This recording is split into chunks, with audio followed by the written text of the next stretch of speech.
Hello बच्चों, आपने पिछली वीडियो में देखा कि मुगल काल के राजधानियाँ। अब देखते हैं उनमें दरबार के बारे में, अर्थात मुगल दरबार में क्या क्या नियम और कायदे होते थे। मुगल दरबार में किसी की भी हैसियत इस बात से पता चलती थी कि वह शासक के कितना पास और दूर बैठा है, अर्थात उसका स्थान महाराज की नज़र में कितना है। कुछ नियमों का भी पालन करवाया जाता था, जैसे जब बादशाह सिंहासन पर बैठ जाता था तो उसके बाद उनकी इजाज़त के बिना कोई भी इधर उधर आ जा नहीं सकता था। और औपचारिक अभिवादन किया जाता था, जिसे कार्निश कहा जाता था, जिसमें दरबारी दाएं हाथ की हथेली को माथे पर रखकर आगे की ओर सिर झुकाते थे, अर्थात व्यक्ति शाही दरबार में विनम्रता के साथ अपने मन और मस्तिष्क से उपस्थित है, यह दर्शाता था। संबोधन, शिष्टाचार और बोलने के नियम भी दरबार में निर्धारित होते थे, अन्यथा दंड दिया जाता था। अभिवादन के तरीके भी पदानुक्रम में बैठे व्यक्ति के आधार पर ही उनको किया जाता था। सिजदा या दंडवत लेटना उच्चतम अभिवादन का रूप था। बच्चों, सिजदा दंडवत हम भगवान जी के आगे भी हम करते हैं, इसी तरह वहाँ राजाओं के सामने किया जाता था। शाहजहां के शासनकाल में इन सब के स्थान पर चार तस्लीम का मतलब बच्चों होता है दोनों हाथ अपने कंधे से ऊपर करके आगे की तरफ 4 बार झुकना। दूसरा है जमी बोसी, अर्थात जमीन को चूमना।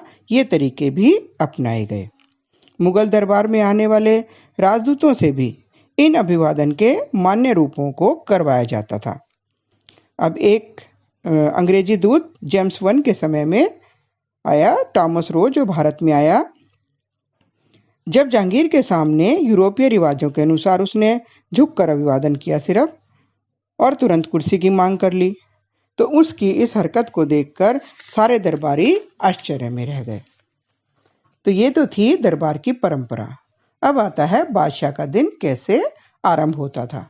बादशाह अपने दिन की शुरुआत सूर्योदय के समय कुछ व्यक्तिगत धार्मिक प्रार्थनाओं से करता था, और उसके बाद वह पूर्व की ओर मुंह किए हुए छोटे छज्जे या झरोखे में चला जाता था। वहां नीचे खड़ी भीड़ के सामने दिखता था। इस भीड़ में कौन कौन होता था बच्चों?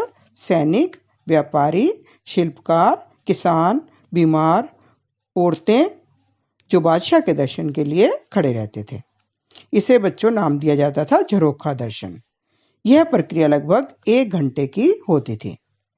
इसके बाद वह सरकारी कार्यों के लिए दीवाने आम में आता था, जहां अधिकारी अपनी रिपोर्ट प्रस्तुत करते थे, और 2 घंटे बाद वह दीवाने खास में चले जाते थे, जिसमें निजी सभाएं होती थी, गोपनीय मुद्दों पर चर्चा होती थी, और कर अधिकारी अपने हिसाब किताब व अन्य याचिकाओं को प्रस्तुत करते थे। बच्चों, यहीं पर इमारतों के नक्शे भी प्रस्तुत किए जाते थे। अब दरबार में कुछ इस तरह के त्योहार भी मनाए जाते थे, जैसे ईद, शब बारात, सिंहासनारोहण की वर्षगांठ और होली। दिवाली भी कभी कभी मनाई जाती थी। जैसे विशिष्ट अवसरों पर दरबार में विशेष चहल पहल होती थी। इन अवसरों पर महल को मोमबत्तियों और बंधनवार से सजाते थे। परिवार के मुख्य 3 त्योहार भी मनाए जाते थे। इनमें आते थे सूर्य वर्ष और चंद्र वर्ष के अनुसार शासक का जन्मदिन, अर्थात साल में 2 बार, और वसंत आगमन पर फारसी नववर्ष। बच्चों, विवाहों का आयोजन भी शाही परिवारों में शाही तरीके से बहुत खर्चीला होता था। 1633 में दारा शिको और नादिरा के विवाह हुआ, जिसमें राजकुमारी जहांआरा और मुमताज महल की नौकरानी ने व्यवस्था की थी। यह माना जाता है कि इसमें 32 लाख रुपए उस समय के खर्च हुए थे। बादशाह नामों में इस विवाह से संबंधित चित्र भी दिखाए गए हैं। एक और जो उस समय में परंपरा थी या प्रथा थी, नौरोज। शासक के जन्मदिन पर विभिन्न कीमती वस्तुओं से शासक को तोला जाता था, और बाद में ये वस्तुएं गरीबों में बांट दी जाती थी। बच्चों, दरबार में कुछ पदवियां, उपहार और भेंट भी दिए जाते थे। जब कोई राजा किसी शत्रु पर विजय के बाद आता था और राज्याभिषेक के समय भी मुगल बादशाह विशाल पदवियां ग्रहण करते थे। सिक्कों पर राजसी न्याचार के साथ पूरी पदवी भी दर्शित होती थी। दरबार में इस पदवी की उद्घोषकों द्वारा लयबद्ध व उच्च आवाज में घोषणा होती थी। योग्य व्यक्तियों को उन्नति के रूप में पदवियां दी जाती थी। सम्मान का जामा भी पुरस्कारों में शामिल था।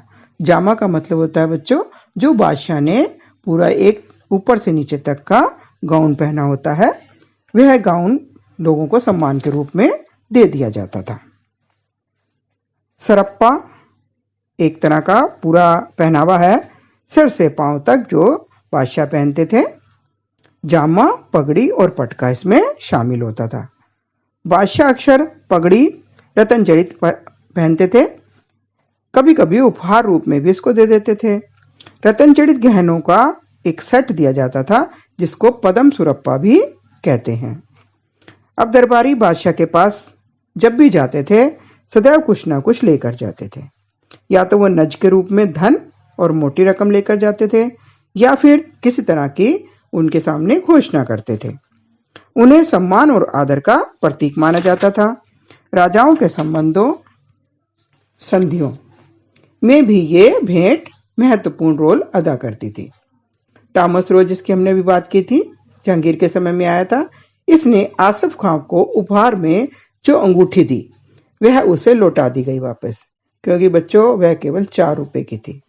इससे राजा का अपमान माना जाता था। अब हम बात कर रहे हैं दरबार की, तो हम शाही परिवार की भी बात करेंगे। हरम। हरम होता है बच्चों, ये एक फारसी शब्द है जिसका मतलब है पवित्र स्थल। मुगलों की पारिवारिक निजी दुनिया को हरम कहा गया है। इन परिवारों में बादशाह की पत्नियां, उपपत्नियां, उनके नजदीकी दूर के रिश्तेदार और महिला सेविकाएं और गुलाम होते थे। बच्चों, आप सब जानते हैं कि भारतीय उपमहाद्वीप में शासकों, राजाओं, विशेषकर मुस्लिमों में बहुविवाह प्रथा थी, जिसके कारण यह हरम का स्वरूप भी बहुत बड़ा होता था। यह बहुविवाह प्रथा सभी शासकों के लिए राजनीतिक संबंधों, मित्रता और संधि कई कारणों से महत्व भी रखती थी। शासक अपनी पुत्री को विवाह में क्षेत्र भेंट कर देता था और साथ ही अपनी सेनाएं भी युद्धों के समय संबंधी राजा को उपलब्ध करा देते थे। इसी तरीके से मुगलों ने विवाह के माध्यम से एक व्यापक तंत्र स्थापित कर लिया था। इससे एक लाभ और था कि धार्मिक भेद भी समाप्त हो जाते थे। अब परिवार की बात करें तो परिवार के भीतर की बात करते हैं। बच्चों, शाही परिवारों से आने वाली स्त्रियों को तो बेगम बना लिया जाता था और अन्य स्त्रियों को अगहा कहा जाता था, जो कुलीन और उच्च परिवार से नहीं होती थी। जो दहेज लाती थी जिन अच्छे परिवारों से नगद के रूप में, बहुमूल्य वस्तुओं के रूप में, उन बेगमों को उच्च दर्जा दिया जाता था और अगहा नीचे दर्जे की मानी जाती थी।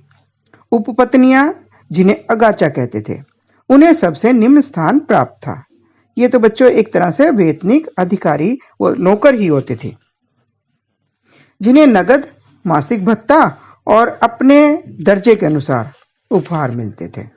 कभी कभी राजा की जब 4 पत्नियां नहीं होती थी तो राजा अपनी अगहा और अगाचा को भी बेगमों का स्थान दे देता था।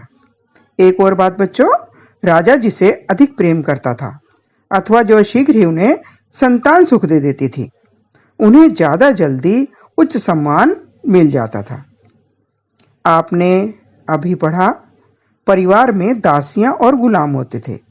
ये महल के सभी कार्य करते थे, बहुत ही चतुरता से, निपुणता से और बुद्धिमानी से। इनमें एक और वर्ग होता था हिजड़ों का।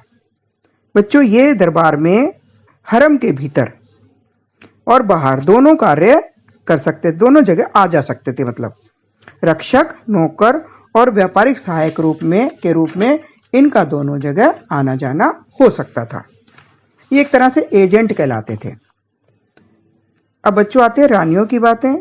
कई रानियां जो बुद्धिमान थी, उन्होंने राजकाज वह धन संबंधी मामलों में शासकों को सलाह भी दी और उन पर नियंत्रण भी रखा।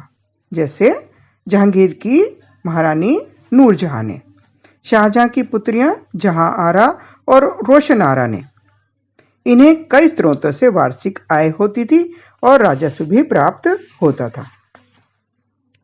हुमायूं नामा पुस्तक की लेखिका गुलबदन बेगम, जो बाबर की पुत्री थी और हुमायूं की बहन थी, उसने मुगलों की घरेलू दुनिया के बारे में तुर्की और फारसी में बहुत ही कुशलता से लिखा। अकबरनामा का लेखन करते हुए अबुल फजल, जो आप पहले पढ़ चुके हैं, जब अकबर का इतिहास लिखने लगे तो उन्होंने भी गुलबदन बेगम से लिखित संस्मरणों की मदद ली थी। गुलबदन बेगम की बेटा एक और खासियत थी कि उसने राजाओं की प्रशस्ति ही नहीं, महल में चलने वाले संघर्षों और तनाव को भी चित्रित किया और इन संघर्षों को सुलझाने वाली बुजुर्ग महिलाओं के कार्य का भी वर्णन किया। बच्चों, ये तो थी हमारे मुगल दरबार और परिवार की बातें। अगली वीडियो में आप देखेंगे इस पाठ का शेष भाग। आप इस वीडियो को बच्चों लाइक करें, शेयर करें और मेरे चैनल को सब्सक्राइब कर लें और इस वीडियो के अंत में दी गई वर्कशीट को बच्चों अवश्य करना। धन्यवाद।